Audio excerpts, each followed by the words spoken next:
Today is January 30th, 2021. And there's, I think, marginally good news regarding the vaccination in my state, at least. The across the country, so far we've vaccinated only 6% of the population. But, and that's, as Arlo Guthrie says, that's horrible. But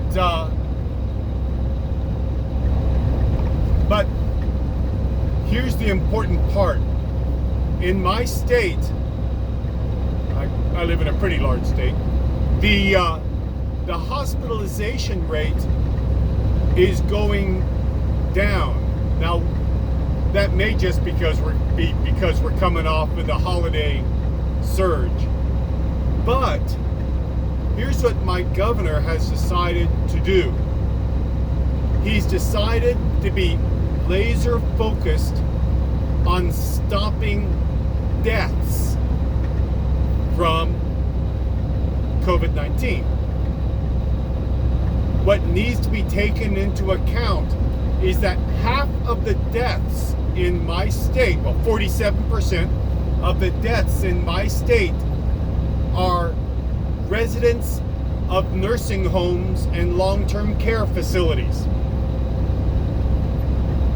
75% of the deaths are people who are over 65 years old.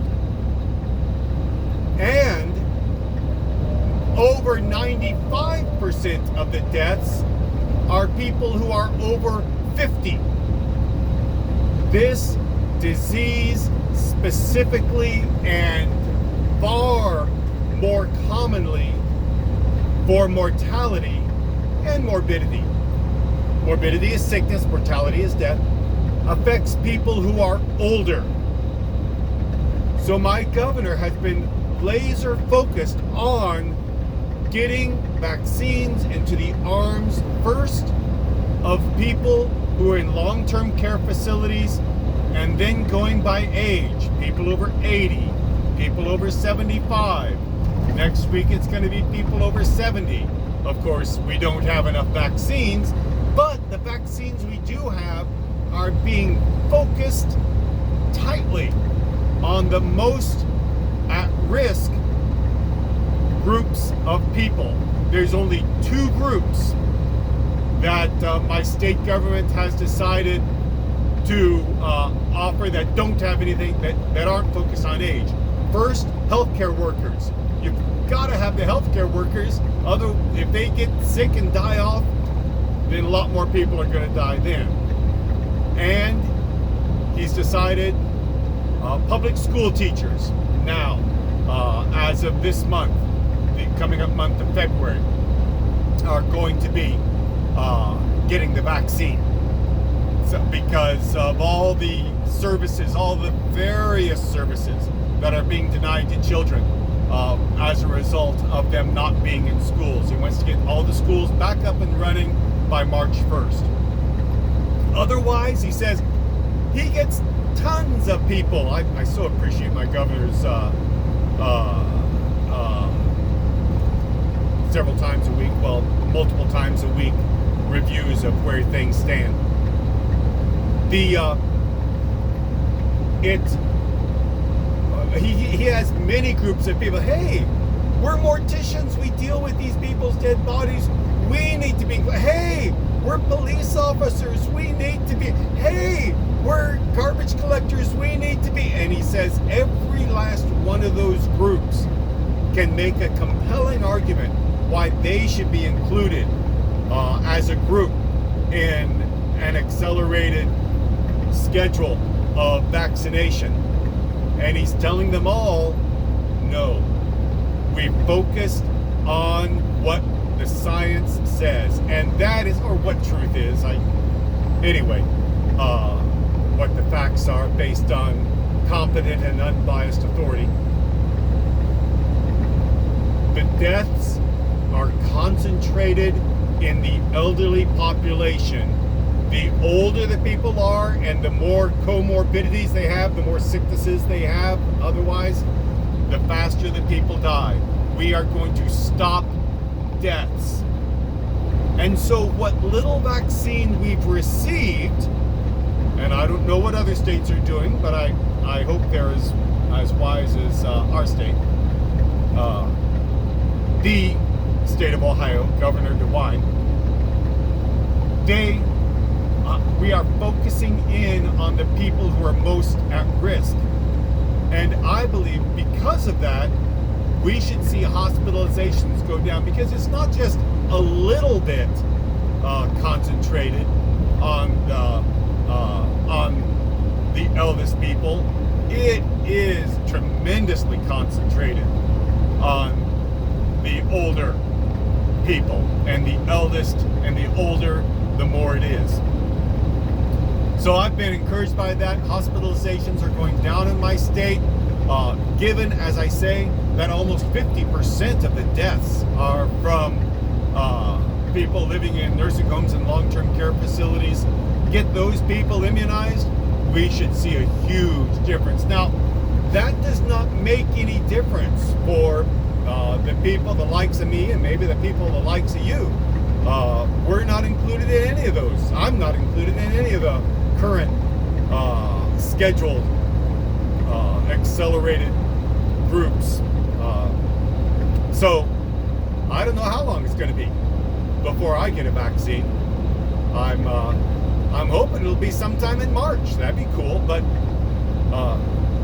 But insofar as my risk, all this good news doesn't mean a thing for me. I'm just as at risk and will continue to be just as at risk if the mortality rate goes down 60%, because they've gotten everybody immunized who's in long-term care facilities and who's over 65 years old. Stopping the deaths will not stop the infection rate for people in my age group appreciably. Therefore, for us, if you're like me or younger, then we will continue having to do everything we have been doing, even as the news gets better and better. That's a concern. People are going to see the death rates go down by 50% because we've gotten everybody immunized who wants to be, who's over 75 years old. Wow, a lot of people not, but I'll tell you what, you can be 45 and you can get desperately sick. I just saw a guy today, he looked about 50 years old to me when I was donating blood, and he was in there because, he wanted to give plasma because he had the disease and he had the antibodies, and so kudos to him. But he got desperately sick. He was on the ventilator. He was in ICU for a small time, but he got very, very sick from it. And 95% effective, that's a cool thing. But that last 5%, people are still going to be dying. And as I say, it's going to be a while before people the likes of you and me get this. But insofar as overall deaths, in my opinion, in the next month, we should see those go down a lot. And because of that, we're going to see people taking the foot off the brake and putting the foot on the accelerator, and we're going to see people getting together in groups because we got this thing on the run. Well, yeah, we have it on the run for people over 75. For you getting together with your family, well,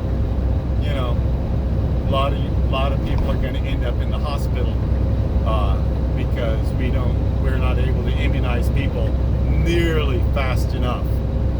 The 200 million that Biden just contracted for, hopefully they'll be around in June and July.